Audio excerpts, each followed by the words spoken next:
Welcome to Linking into Sales. This is Martin Brossman. And Greg Heyer, and welcome to episode number 74. We're getting kind of good at this. We're getting a little bit more consistent. What do you think? Yeah, I hope so. All right. So let's go into, I guess, what we're going to be, a little bit about what we're going to be covering today.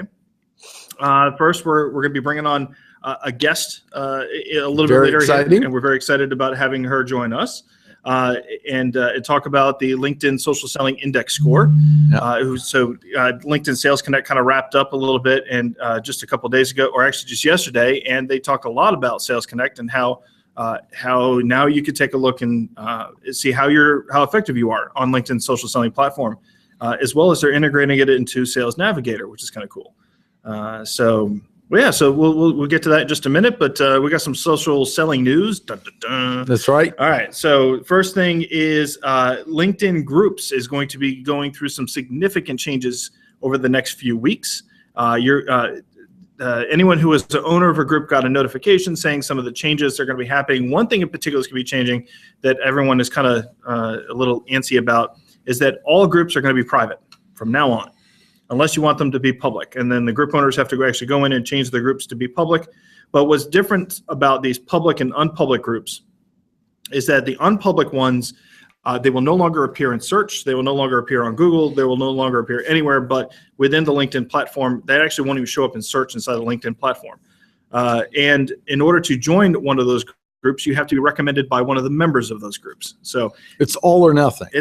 So either you turn it off or you turn it on. So the old way of moderating and moderating members who are coming into the group, or even the content that's being published to the group, it's all going away. So expect some big changes coming to groups. It has a lot of group owners actually very, very confused about what is happening. But I think that what LinkedIn is seeing is that there's a proliferation of spam that goes on inside of LinkedIn groups, and they're really trying to reduce that and bring some true value back to groups. So we'll see how that works out. By the way, speaking of groups, if you're not a member of our Linking into Sales group on LinkedIn, please just do a search before it disappears from search, and then come in and find us. You can go to our company page on LinkedIn and find it from there as well. Next thing, real quick, is the LinkedIn class action lawsuit. Did you get an email? Did you get an email? Yeah, did you get your email? So there's an email, I think it came from like legal@linkedin.com or classactionlawsuit@linkedin.com. It was sent out on a late Friday afternoon, the best time to deliver bad news, because the press can't react to it because they're all off on the weekends. And they basically had mentioned, the class action lawsuit was about how LinkedIn sent too much email. And yes, they are, I can imagine what their bill looks like for email. But they had, so basically in the class action lawsuit, if you had used LinkedIn during a certain period of time, you may be entitled to some money. So go back, look through I think it came out just like a couple of weeks ago, but it came from LinkedIn, read through it. And if you can find the link to where you can go and, and put in your claim or decide not to file a claim. Either way, you can, if you could find it, go ahead, go forth and conquer. I'm going to actually put myself into it just to go through the experience and see what money might be coming back. But it's like a $13 million class action lawsuit. And if enough people file claims, then LinkedIn will throw in another bucket of money. I can't remember exactly off the top of my head, but it's something to keep in mind. Those class action lawsuits, they are a way that you can get at least $1 back, I think. So. Yeah, and it was just a wake-up call for LinkedIn to just make sure they have full permission before they start emailing people. Exactly. I think they learned the lesson and moving on with that. That's right. The last thing I just want to mention that I mentioned just a few minutes ago is that LinkedIn Sales Connect had just wrapped up. If you were able to, you should have been, if you subscribe to the LinkedIn Sales channel or the LinkedIn Selling channel on YouTube, you may have gotten notification from LinkedIn that they were streaming this event. So even if you weren't able to go, you could still watch some of the sessions on YouTube, and that was kind of cool because I sat through a couple of them and some really, really good, engaging conversations. There were a few empty seats in the house, so maybe 2016 that might be something to shoot for, to get out there. But we had a couple local folks who actually showed up for their top, being in the top 10 at the conference for their social selling index score, which is awesome. So we had Lindsay Boggs from Smarter HQ, and then Courtney Friedman from SaaS, and then also a friend of the show who has been friendly nickname, the Alec Baldwin of in reference to SNL, showing up how many times on the Linking into Sales podcast. Kevin Thomas Tully was actually showed up in the top 10, and we'll have him on the show in just a few weeks to come back again and talk about his experience. And our sponsor at NC State Yes. Technology Training Solutions. So let's go and run through real quick. We have we definitely want to mention NC State. Thank you very much for Technology Training Solutions for sponsoring our podcast and allowing us to use their space to do some recording, which is what you see behind us. So if you are looking, if you're in the Triangle area, the Greater Raleigh area, and if you're looking for an opportunity to earn some additional continuing education credits to get some updated knowledge on using Excel or other Office products, or what about Adobe Creative Suite or social selling with LinkedIn, social selling with LinkedIn, that's a great or course. social media management. And if you want your social media management certificate, definitely. The Technology Training Solutions over here at NC State is a great nonprofit department of the McKimmon Center that will help you with achieving your education goals and help you earn some continuing education credits too. So thank you very much. And we will have a link in our show notes, but you can check them out just by going to linkingintosales.com/NCSU. That's North Carolina State University, NCSU TTS, Technology Training Solutions. So we'll put the link in the show notes if you want to check it out and see what classes that they have. Now the moment for our exciting guest. Absolutely. So coming all the way from Atlanta, Georgia, via Russia, somewhere in Russia, we have, we'll find that out because we're going to get it out of her. We would like to introduce Anna Stevens, who is a digital marketing ninja and a true LinkedIn evangelist. She has helped many business people harness the power of LinkedIn, including doctors, attorneys, real estate agents, franchisors, insurance agents, consultants, and the corporate Salesforce teams. Anna is originally from Russia, where she had earned her law degree. She has lived in Atlanta for the last 7 years, earned her MBA from Georgia State University. She has started practicing social selling on LinkedIn back in 2011 and was interviewed on All News Atlanta for her effective LinkedIn strategies that deliver business results. She is also an award-winning author of a goal-setting book called Turn Your Dreams and Wants into Achievable Smart Goals. Welcome, Anna Stevens. Hey. Hey guys, thanks so much for having me. Yeah, thank you for joining us. And also, she is now a contributor to our blog over at linkingintosales.com. Yep. So thank you very much for your recent article. Yeah, excellent. And such a good topic today that we have. Yeah, absolutely. I love you guys. I started listening to you. I'm sorry, I just said it like, yes, well, it's true. I think you guys deliver so much value and it's so timely, and the topics you discuss are extremely helpful to the sales professionals, because I see that today sales professionals are left in kind of like this hole that maybe possibly their management realizes that they need to start putting information out there on LinkedIn, but they don't provide the training, and so salespeople are left kind of not knowing which way to turn and what to do and where to go. And while they may have high goals, the how to and also the why is not explained except the what. So you guys truly deliver the value in this area. And when I started listening to your podcast, I was like, oh my God, this is it. I want to help these guys. I want to be a part of it. This is so tomorrow. This is innovative. And I've been teaching LinkedIn since 2011. And I see just how you will soon take off, because all the world needs your help. Yeah, well, thank you. Yeah, we definitely appreciate that, and thank you very much for listening to the podcast. Even if you are a brand new listener to it, I know you're going to go back through all previous 73 episodes. Absolutely. And then you'll need help to get a life because you had none, because you heard all of them, 72. Yeah, so We have some selected ones you can start with to begin with. Exactly. There's some. Well, I listened to many of them. I listened to many, maybe 15, 20 podcasts Oh my goodness. already. Oh, we're so flattered. That's Awesome. great. Yeah. That's great. Social Selling Index on LinkedIn. Yeah. That's, to me, really something exciting to talk about. Is it a mandatory thing to do? Is it a lead generation for LinkedIn? What looking at it from several perspectives as things we want to do with you today and get the conversation going. And then, of course, hopefully extend it in the comment area ongoingly after this.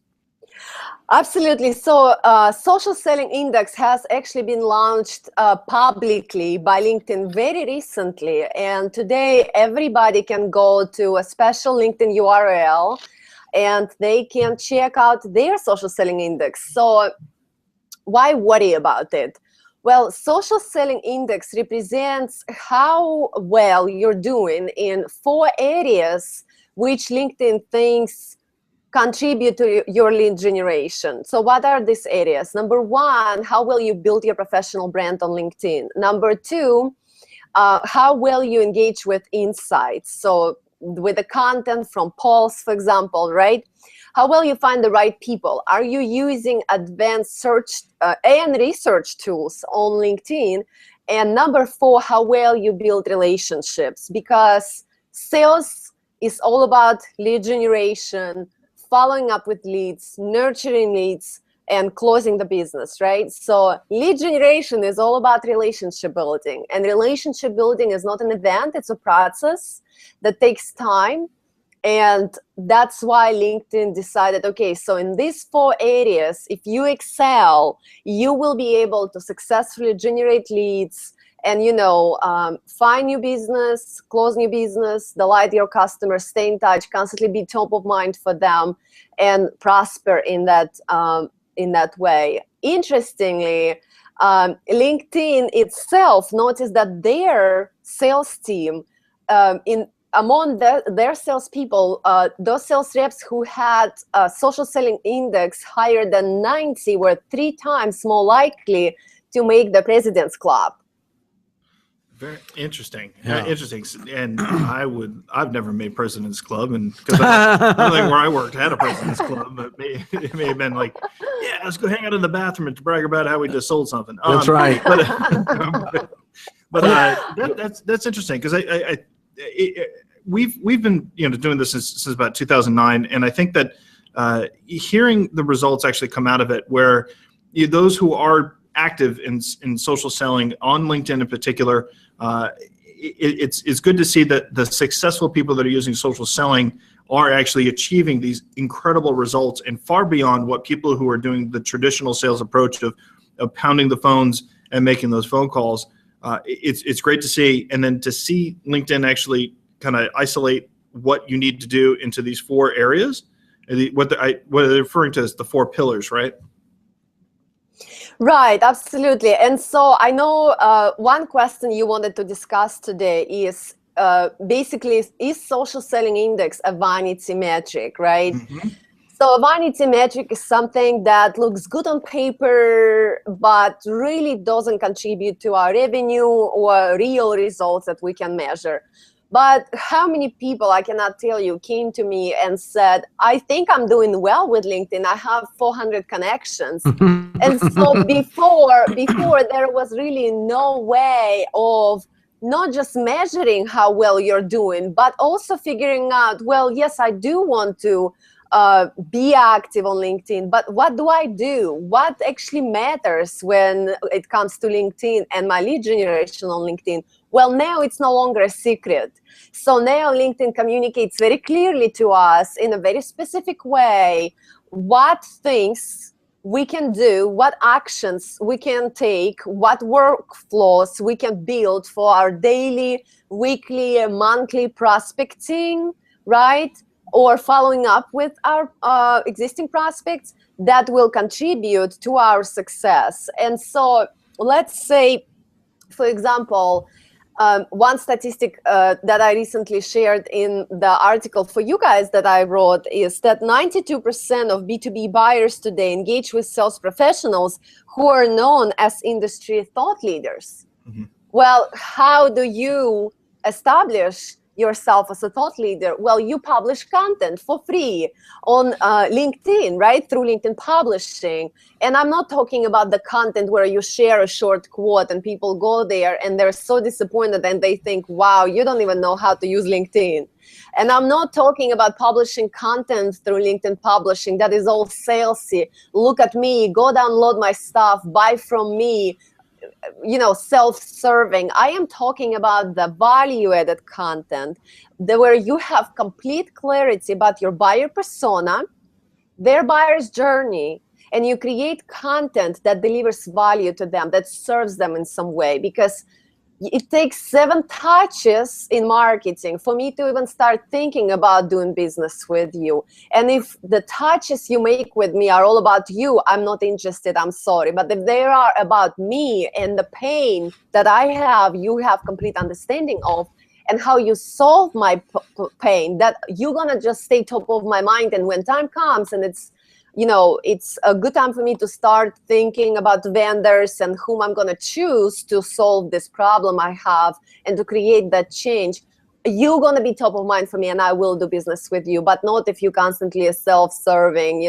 publishing content that really doesn't matter to me as your buyer persona. Mm-hmm. So that's just one aspect in which we can say definitely social selling index is not a vanity metric. It's a metric that matters, and we have today to ensure that social selling index is embedded into how we evaluate and assess the performance of our sales team, and also how well we guide and train them on how to network on LinkedIn, what to do on a regular basis to increase their visibility, generate new leads, follow up with clients, and stay top of mind. You brought up a good point on this, because when I talk to someone in sales and they go, oh yeah, I have a LinkedIn profile and I have so many people on it, I just know from the tone of their voice how bad their profile is going to look when I look at it. And with this indicator, I don't have to spell it out. I go, well, just go ahead and run this test.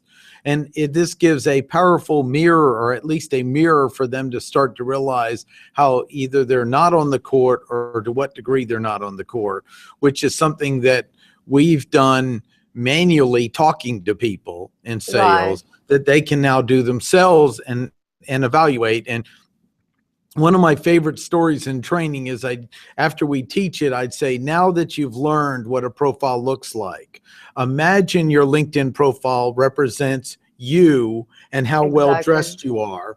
And then we'll ask the classroom how well dressed you are. And someone will raise their hand and go, I just walked out of the house in my underwear. I need to upgrade my LinkedIn profile. So this is another perspective of its value you brought up, is as a mirror for the individual salesperson to check themselves out and go, wait a second, no wonder I'm not getting results. I'm not actively utilizing it well. And I think that alone is a good enough to just get going. I mean, clearly at the end of the process, they invite you to use their system, but it's not required. So this is to me, an ethic. If it's used as a LinkedIn lead generation system, it's a great example of an ethical one that you can take or leave. Mm-hmm. Yeah.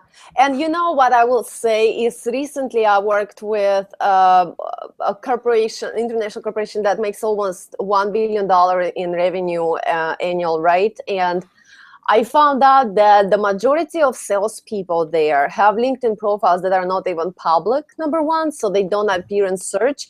And the second thing you mentioned is that people discover they're not as active as they would like to be. It's not the activity. It's not the activity that matters. It's the productivity of your activity. So I heard stories like, I started seeing like salespeople post stuff that just doesn't make sense, and in fact sometimes may even be considered inappropriate or even obnoxious. And you ask them, hey, why did you do it? And they say, well, my sales manager told me we are about to launch this new thing, or this is happening, and they said, go get that information out there on LinkedIn.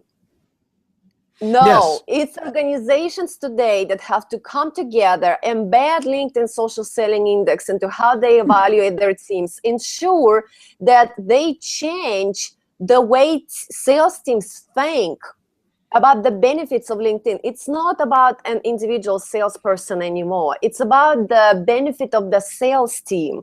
So then there must be metrics in place to create that team thinking, that, you know, if the team is using LinkedIn Sales Navigator, they cannot benefit as much from it as if they were using TeamLink in Sales Navigator. But the reason why you will be sharing your contacts through TeamLink on LinkedIn Sales Navigator is because the metrics upon which you are evaluated are adjusted accordingly, right? Otherwise, why would I share my connections with you?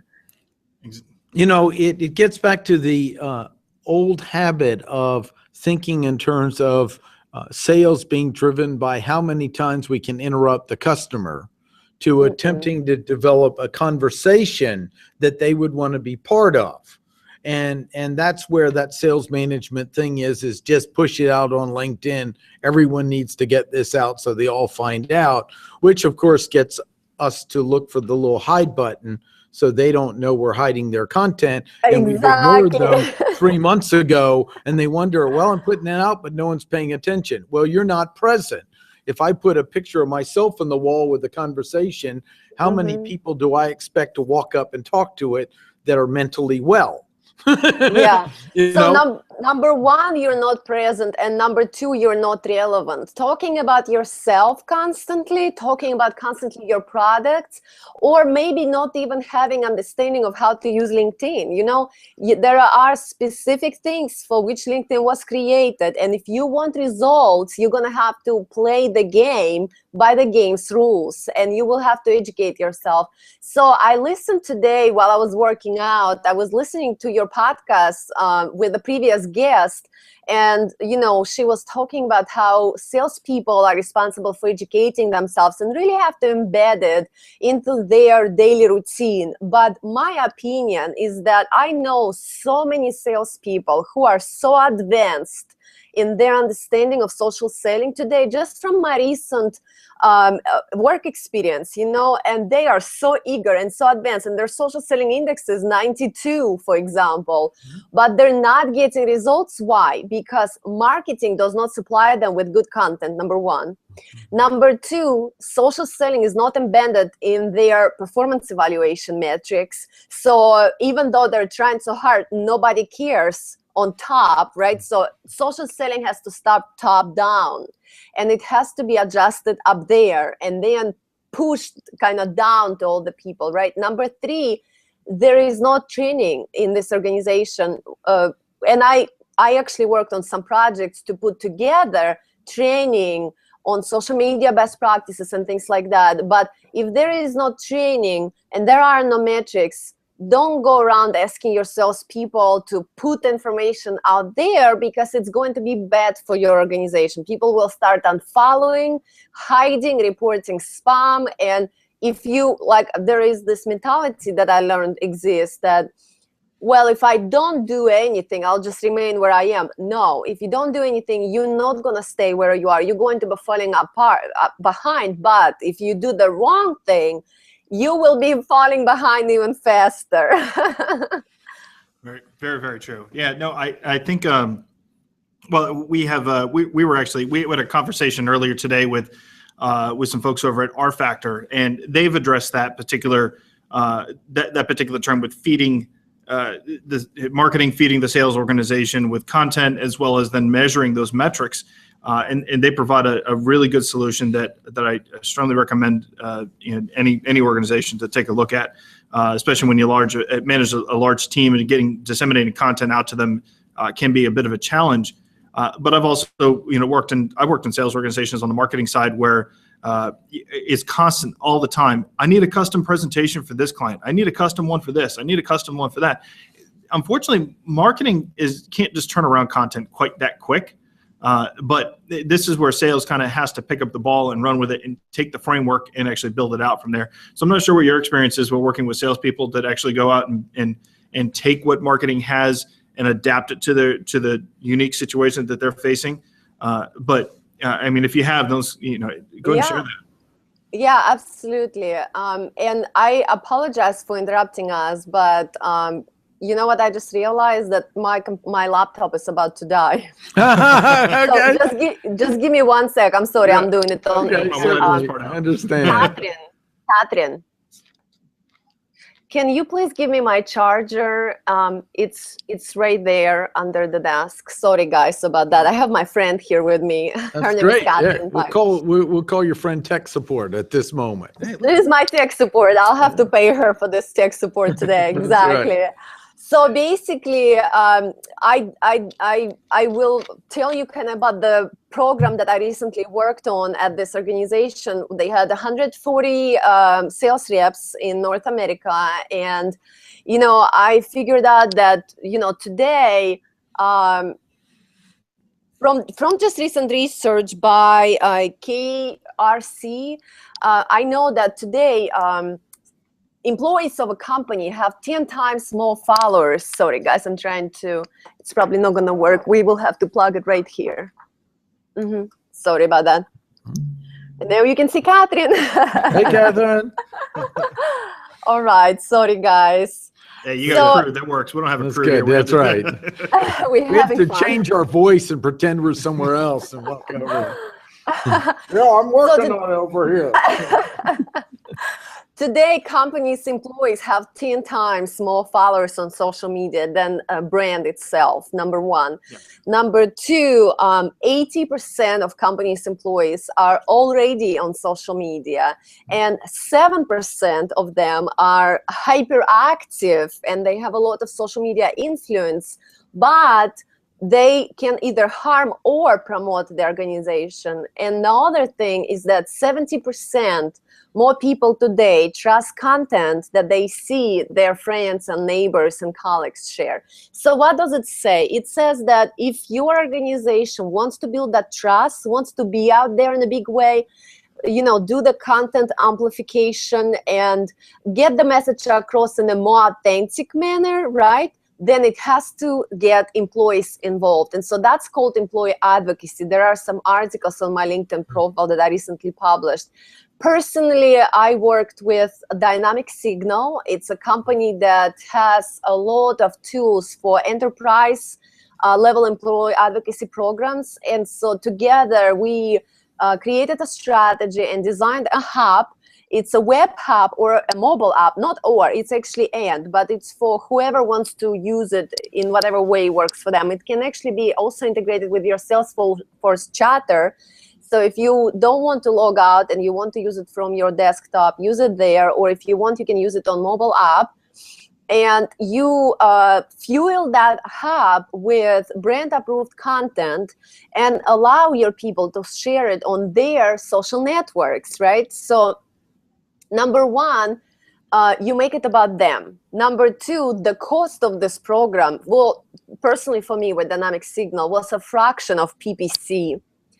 Number three, you get so much more trust and leads who actually do know about your business and they do care because they get this information from their friends, right? But the biggest thing is that, like for them, I developed a video training and interactive quiz that first of all, before people ever get invited into the hub, teaches people about social media best practices, do's and don'ts, code of conduct, and things like that. Because, don't give tools like this to your employees before you teach them, before you educate them. It's up to you to actually do it. I was able to recruit 50 brand ambassadors. We call them social ambassadors. And, with tools like this, now people don't have a fear. I don't know if I want to share on social media because I don't know if it's good what I share, because now you're getting the content that's the brand approved, right? But it wasn't just branded content. Brand approved doesn't mean just branded content. It was content also, a lot of fun things. Some of the content types that were in our strategy were holiday messages, happy holidays, right? Also, I developed a program to teach our sales force how to publish articles on LinkedIn, quality articles, and then distribute it through the hub. Because what I realized is that the organization was unaware of how many people were already publishing stuff on LinkedIn, but not appropriate things and not in appropriate manner. And so I think it's up to organizations to teach and enable their teams to do well on social media, because they then can reap those results. So when you say appropriate content, what do they define as appropriate or inappropriate content? Right. So when I talk about appropriate content is when you share content through LinkedIn publishing, don't put together 3 sentences promoting your recent event with a link to Eventbrite. Don't post a quote. Don't post. Don't call it an article, and then people go there and there is a link to an ebook, and you say, download this ebook today. Mm-hmm. Don't post things. Start doing business with me. Here's my phone number. Here's my email, all in capital letters. This is inappropriate. I describe it as, okay, so if I had good intentions and I had a positive message toward you, but I got so passionate about it and I didn't know how to communicate it to you appropriately, I would just get in your face and I'll be jumping up and down and like saying, listen to me. Would you actually care? You would not, right? So right. There are rules that need to be followed. If you want people to pay attention to you, if you want to establish that thought leadership, if you want to stay top of mind with people who follow you on LinkedIn, you must share content that makes sense. I mean, articles, 500, 600 words with headings where you don't yell at people with capital letters, right? With bullet points, paragraphs where you add value to your buyer persona, talking about something that's of interest to them.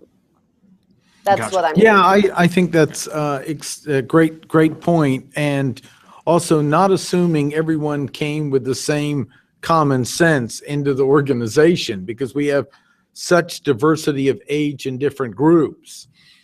And people want to know what are the rules I can work in, and giving them guidelines and rules, but giving them enough that they can be flexible and creative inside of it. It's really important thing to operate on. I want to step back a minute to the LinkedIn Social Selling Index. And one question I thought of is, where do we think they might go next with this? Because is this an end product? Are they going to upgrade it? Will they provide more guidance before the gate? Because the gate would be now pay for, on it. What will they do next? And it's just something I was thinking of as we're talking about it. Right. This is such a great question. And you know what I think? So number one, I think that Social Selling Index is not just for sales professionals, because I also teach LinkedIn at colleges and universities. And if you want to constantly stay top of mind for recruiters, I say you need to measure and manage your Social Selling Index, because it's the same thing. You're selling yourself, you're selling your product, you're selling your services, you're selling your nonprofit, your cause, whatever. So I don't think LinkedIn created and launched publicly Social Selling Index to just sell LinkedIn Sales Navigator. I don't believe so. However, I personally take a lot of courses on lynda.com, and I took courses on social selling and LinkedIn Sales Navigator recently. And I would say, the team recently, the Salesforce I worked with, only one team had Salesforce LinkedIn Sales Navigator access, and they told me they didn't know how to use it. So I think, LinkedIn Sales Navigator is an essential tool from what I just learned by taking course on it. And it allows you such a diverse variety of access to leads, which are accounts, right? Access to prospects, which are people, saving people, following them, variety of customized settings. But I also think you don't have to have LinkedIn Sales Navigator to be successful at social selling. Social selling is not just about LinkedIn. Social selling is about monitoring Twitter, creating Twitter lists, following hashtags, listening for your buyer personas, talking about their pain that you can solve, and engaging in a non-salesy way. It's about publishing long-form posts on Google+, tagging them properly with your keywords to be found. It's about creating Periscope videos, live demo for your products. variety of things you can do. Yeah, and I agree. I mean, there's a number of different tactics that we can definitely apply into social selling, and we certainly agree with you. You know, social selling goes way beyond LinkedIn, and actually, I think social selling was around probably prior to LinkedIn. So, in the sense where you could take and use the internet to gather the intelligence that you need in order to facilitate a better conversation. Now, I think that so. One of the questions I had was around, do you think that in your opinion, from what you've seen in your past experience, do you think that the social selling, the index score can boost the morale of the sales team internally now that they have a metric that they can look at to understand how effective that they are with using LinkedIn? Do you think it'll boost morale a little bit?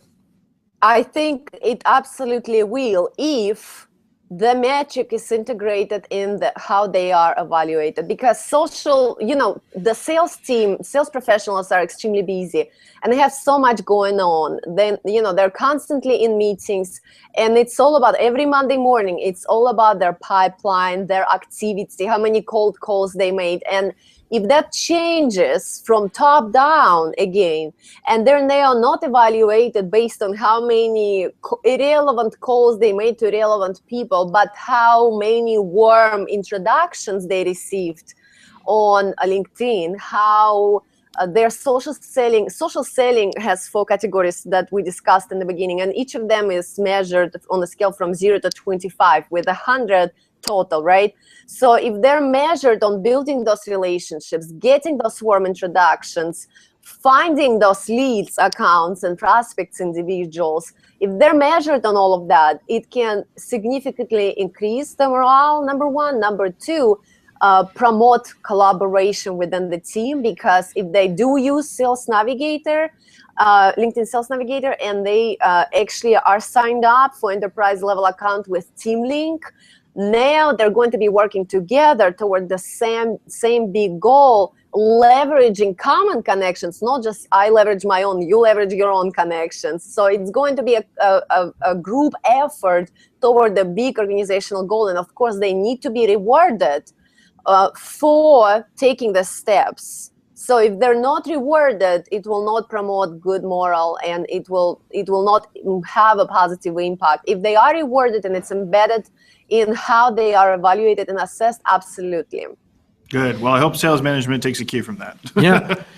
I think one of the things you brought up about the social selling index that's important is using it beyond the sales situation.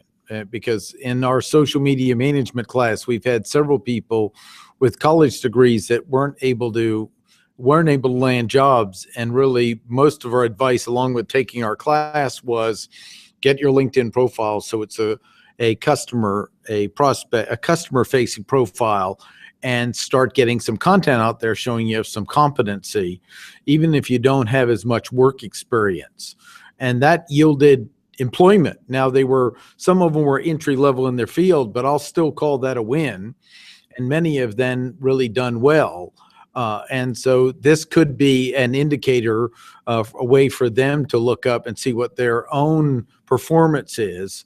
And I am trying to look in the crystal ball of, will LinkedIn add more value to this or stay on it? And if they do, I'm going to ask another question. If we were LinkedIn and we were taking the social selling index and we were looking for version 2.0 and it's at 1.0 now, what would we add to it? That's I think the next question I have. Right, that is such a great question. Well, I would say that LinkedIn needs to measure consistency. So right now, social selling index is measured like on a daily, changes on a daily basis, right? So let's say if today I'm on vacation, then my social selling is gonna go down. LinkedIn talks about 4 things. I wrote 5 things in my article for you guys. And the 5th thing was, if you remember, is build your workflows. Things that you're going to do on a daily, weekly, monthly basis to ensure that you are very consistent, right? So I would say if there was a social selling 2.0 version, it would definitely measure the consistency, and probably not on a daily scale, because I think on a daily scale is not very accurate, because I mean, people go on vacations, people get pregnant, you know, people get sick and things like that. So Oops. Nope. Hold on a second.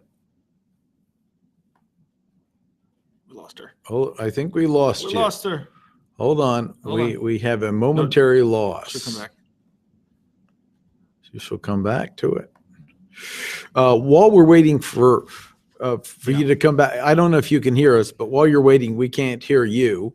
While we're waiting for you to come back, one of the things I just thought that LinkedIn could offer is a integration into Twitter and include that into the scoring system. Yeah. You know? And bringing the score. Yeah, your activity From on your Twitter activity into on your Twitter. score. There we go. So there we go. Are you back? Sort of. yes, and I Okay. lost you for a minute. That's all right. That's all right. So So if you're talking about measuring your activity on Twitter and things like Yeah. that, there is a score that measures that, and that's Cloud.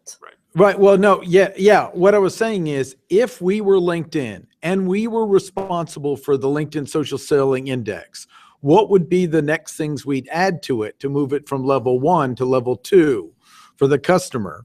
So you were mentioning some of the things you thought, and then I was adding to Oh, okay. it, integrate Twitter into the scoring system. Yep. And maybe integrate, and they might have to have this you pay something to get the next level, and then integrate the interactions found in a specialized Google search. So that'd be two Right. more tiers to it, because right now it's really scoring us only on the platform of LinkedIn. So if we had a scoring to go to the next level, I would say Twitter, and I would say Google, and then your point is Add some indication- Periscope there. Add Periscope there, please. I'm sorry?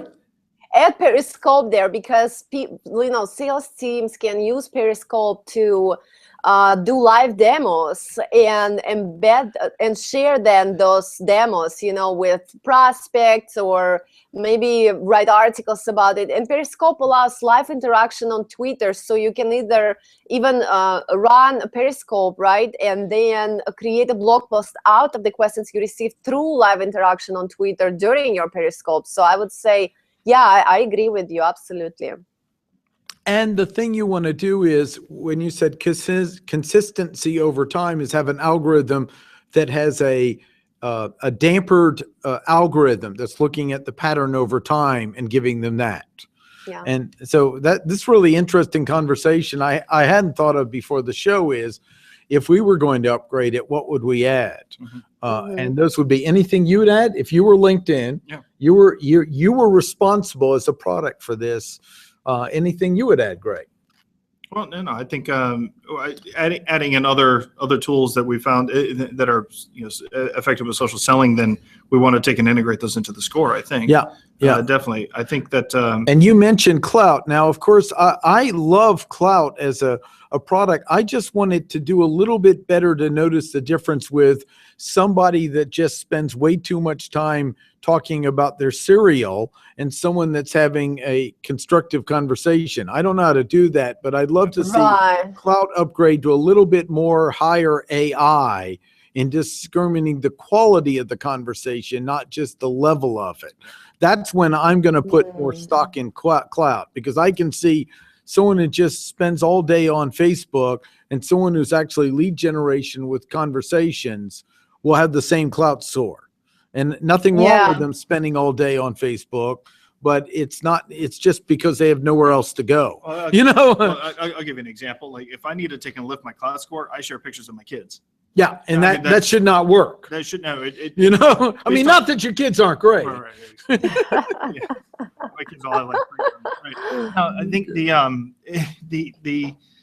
fact that I can take and influence my Clout score using family pictures or other events and things like that doesn't help when if you're looking at somebody from a holistic standpoint, sure, what does their business and personal life look like together? That's fine. But there's a lot of people that really do want to keep their business and their personal life separate. And we were actually, Martin and I were talking about this morning, how there's, we have there's you, and then there's you who works for your company, Mhm. right? So, and keeping those brands somewhat separate is important. I really hope that what LinkedIn does with the LinkedIn Social Selling Index score is that they can integrate more of your business activity to show you how effective you are using social as Yes. a business tool, as a social selling tool. Yes, it's a great idea. Absolutely. Well, we're about at time, so we'd probably go on for the rest of the afternoon, but we know our listeners have other things to do too, so Very much so. So we'll hand it over to you. yeah. So well, thank you very much for joining us. We're looking forward to your further contributions to the podcast, to the blog as well. We're gonna have to have you come back on too. Yeah, I think. I think We really need to talk about, in our next conversation, we really need to talk about marketing, where marketing needs to work together with sales, and sales needs to work in collaboration with marketing to create those results that really matter. Because as long as marketing is not supporting sales team and does not do their needs assessment, social selling index and social selling, they're not going to work, because social selling ultimately is all about having quality content, having presence out there, and having consistent training, and that comes from marketing. well, this is and I think that's a great one, and I wrote a little article called "Are You Teaching Your People to Surf or Trying to Control the Ocean?" And it's about traditional marketing versus the current. And it is much more complicated. It is moving from two-dimensional chess to Star Trek multi-dimensional chess. So I have compassion for the complexity of it, but it is the future we're moving that exists today, and we have to respond. Great idea for our next show. Mm-hmm. Absolutely. So, well, again, Anna, thank you very much for joining us. And we look forward to having you back on in the future. But before we go, we have a couple social selling tips and a couple apps, or maybe an app or two that we can suggest. At least a couple updates about that, right? Updates. So the first thing is LinkedIn Messenger messaging has been updating here recently, and there's a slight change to your workflow you're going to have to go through. And I'm going to have a video up on linkedintosales.com for you to check this out, as well as on YouTube.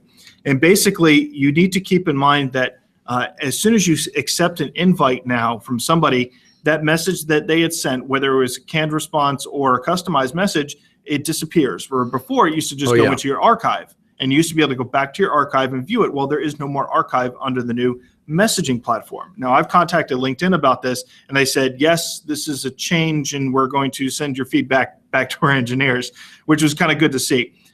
So keep in mind that now that you need to reply to that message prior to accepting the invite. And like I said, I'll go through this on a video separate from here, so you can take a look at that. So there's a change of workflow around accepting invites. And you may want to to copy and paste and save that. Correct. You may want to take and copy that message if they customize it and put it into your notes about that particular contact, because I'm serious, that message disappears. You don't get it back. It just it goes. And then you go, how did we first interact? Right. Well, so that's good. A couple episodes we had. So now let's talk about apps real quick. A couple episodes ago, we had talked with Mick Lernot of Sales Prodigy. And I was just updated my app, and they now integrate with Nimble. Yay! Yeah, so now you can. That's actually our favorite social CRM because we use it. It's the right. We both golden Rolodex. That's right. And matter of fact, if you're not using Nimble, we strongly recommend you do go check it out. At least do the 2-week trial and give it a spin. You may try it out for a couple months as well. It's like $15 a month. You should definitely try it out. There's some really great, cool features like group messaging and messaging templates and tracking and stuff like that. Tools great for the sales professional. But the integration between Sales Prodigy and Nimble is very nice, because what it will do is it'll look at your Sales Prodigy will look at your contacts that are in Nimble, the email addresses, and if they can identify, I believe this is how it works, but if they can identify any of those contacts that have been tweeting or saying anything in the social realm, then they'll surface those updates based on those keywords that you are following already on on Sales Prodigy. So I would recommend go check out Sales Prodigy and download that and try it out on your mobile device. They are a mobile-only device. You should have a Twitter account as well, or an Instagram account, so that way you can tie those in.